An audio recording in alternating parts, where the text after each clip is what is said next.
అస్మద్గురుభ్యో నమః. ఋగ్వేదము మండలం 10 సూక్తం 90 మంత్రం 2.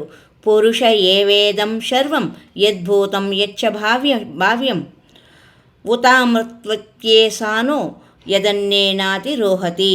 పురుష ఏవ ఇదం సర్వం యత్ భూతం యచ్చ భాష్యం ఉత పురుష ఏవ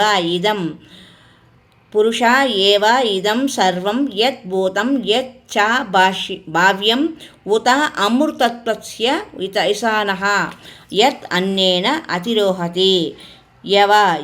ఇదే విధముగా కొంత నిజంగా పురుష భగవానుడు ఉన్నాడు. అతడు అక్షర పురుషుడు అనగా పరబ్రహ్మ.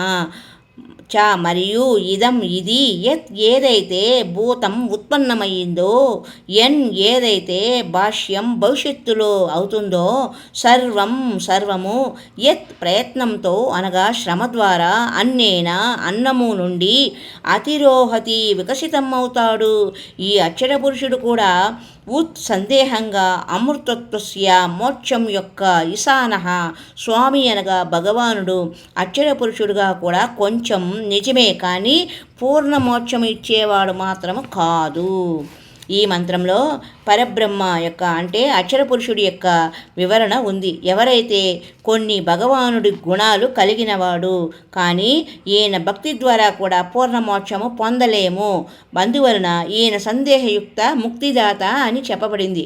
ఈయన్ని కొన్ని భగవానుడి గుణాలు కలిగినవి ఎందుకన్నారంటే ఈయన తప్తశిలపై ఆత్మలను వేయించుకొని తినడు, కానీ ఈయన యొక్క లోకంలో కూడా ప్రాణులకి కష్టపడి కర్మాధారం పైననే ఫలము ప్రాప్తమవుతుంది.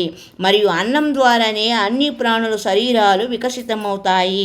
జనన మరణాల సమయము కాలులోకం కంటే ఎక్కువగా ఉంటుంది. అయినా కానీ ఉత్పత్తి లయం మరియు 84 లక్షల యోనిలందు యాతన మాత్రము తప్పకుండా ఉంటుంది. కాబట్టి ఇతను కూడా పూర్ణ పురుషుడు కాదు, ఇతడు అక్షర పురుషుడు అని పరబ్రహ్మ అని చెప్పబడింది.